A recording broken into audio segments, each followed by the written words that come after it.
Well, it's week 8 of the NFL season, and you know what that means? Power rankings. But just like my house, where we have a bunch of dogs, children running around screaming, and a bunch of people just doing various other things around the house while I'm trying to record, it's a frenzy. Shark frenzy.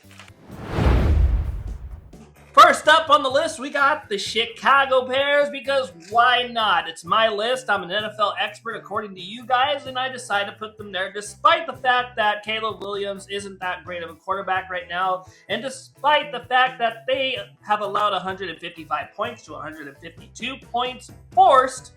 I think DeAndre Swift is a really good running back for this Bears team. The offensive line is really good. Well, they won 4 straight, and Ben Johnson has taken this team and taken chicken crap and made it into chicken salad. So I'm putting the Chicago Bears there just because I want people to be pissed off a little bit when they watch this video, because why not? And number 9, we got the Seattle Seahawks, and I got a gripe with them. Yes, they beat the Houston Texans 27-19, despite Sam Darnold having a lobotomy at the start of the fourth quarter, turning the ball over 4 times and making me lose my fantasy football game by 2 points is not really what I asked for from the Seattle Seahawks. Yes, they have 9 straight wins away from home, but they did win at home against the Houston Texans. They scored 27 points against the Houston Texans, which is 30% of what the Houston Texans have allowed all season. Houston, your defense is really good, 14.7 points allowed, but you just couldn't get it done against the Seattle Seahawks. Let's get back to the Seattle Seahawks. He has the most yards, and Charbonnet had 2 touchdowns against the Texans. Texans beat them 27-19, and they have to face this week. I didn't write that down, so you're just going to have to deal with that. At number 8, and maybe if I put this team lower on the list, they might lose this time and bounce themselves out of the power rankings. I put them at number 3 last time because every team at number 3 has lost in my power rankings, and they bumped the trend because it's the Raiders and everybody beats the Raiders. The Kansas City Chiefs. Rashee Rice comes back after driving as reckless as a toddler playing with Hot Wheels. He scored a touchdown. Travis Kelce was their leading receiver with 54 yards this week. Patrick Mahomes did Patrick Mahomes things with 3 touchdowns. The Chiefs forced the Raiders to have the second fewest plays ran on offense in NFL history, allowing Geno Smith to only 67 yards, and Ashton Jeanty had very little yards.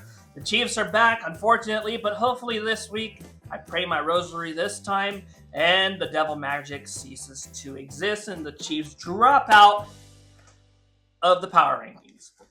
At number 7, we got the Philadelphia Eagles, and A.J. Brown is alive and well with 2 touchdowns and a big third down conversion to seal the win against the Minnesota Vikings. Devontae Smith had 183 yards and a touchdown, and Jalix Hunt had himself a thick 6 to remember to put the Eagles up 14-3 at the time.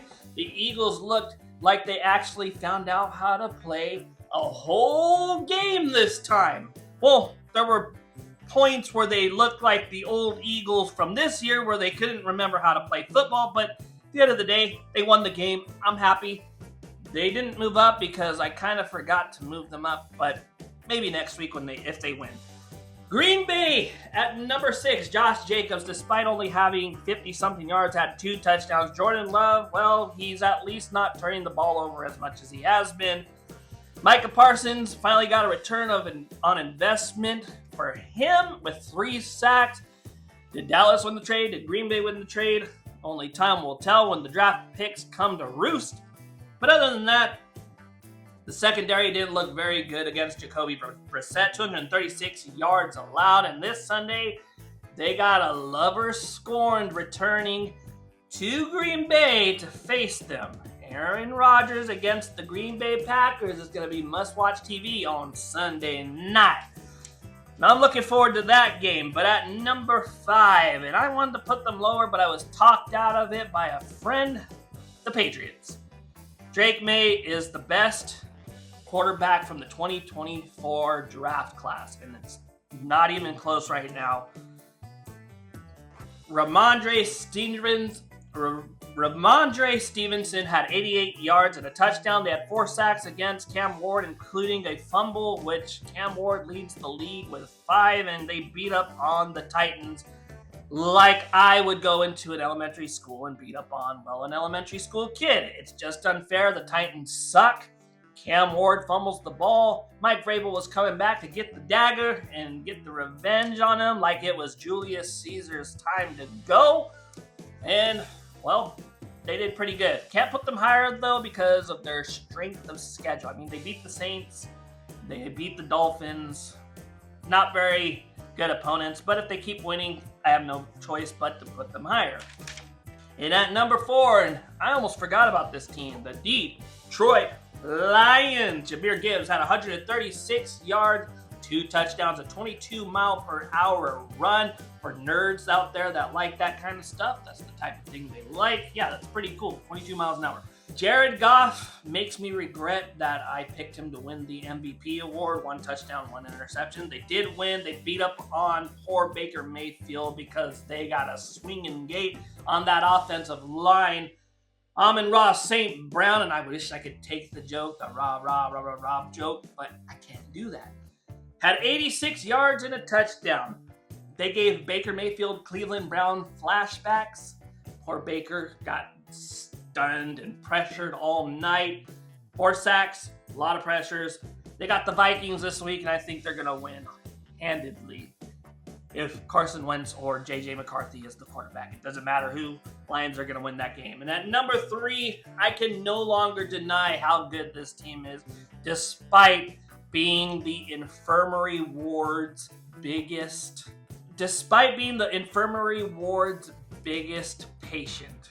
The San Francisco 49ers, who somehow, despite losing Fred Warner, Nick Bosa, and amongst other people, has held Bijan Robinson to 40 yards.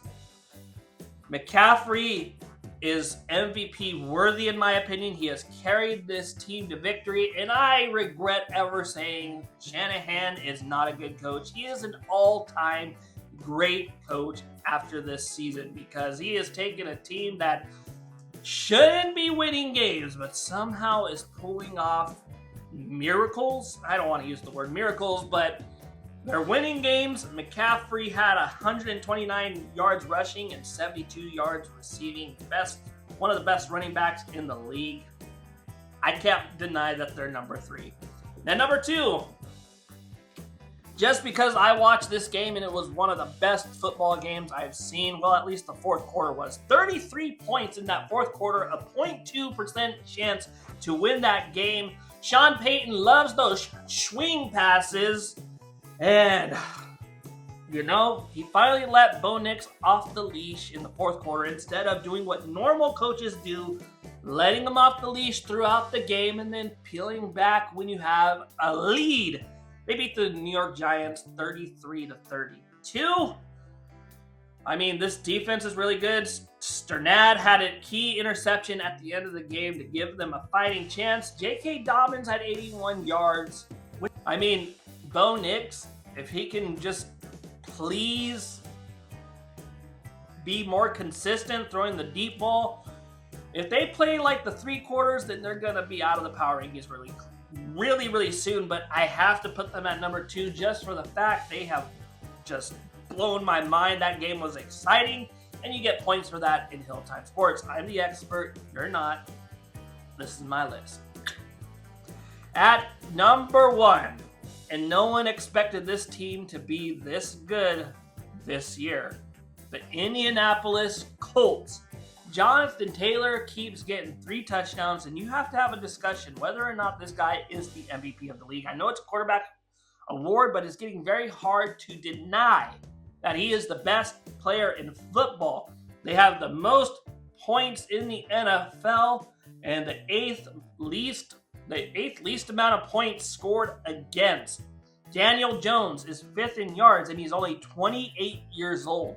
This guy went from a bum in New York to one of the best quarterbacks in the NFL. And I guess leaving a dysfunctional system like Brian Daboll, it does wonders. Some people are meant to play in certain systems and some people are not. It's just the way the NFL goes. The only team, the Colts, are the only team to force a turnover in each of their first 7 games in the NFL this year. They're led by Latu, who I can't pronounce the first name to save my life, so don't ask. They got the Tennessee Titans this week, and it should be an interesting game in the fact that I get to watch my brother get, disappointed again. But this is my list. As an NFL expert, what do you think? Do you think I'm full of crap? Obviously you do, because I put the Bears at number 10. But if you like my analysis, don't forget to like, subscribe, and hit that bell to see more Hilltime Sports. I do live streams, I do power rankings, and I do other stuff when time permits. I'm trying to make this do something, but see you later. Adios. Love y'all. Blessed.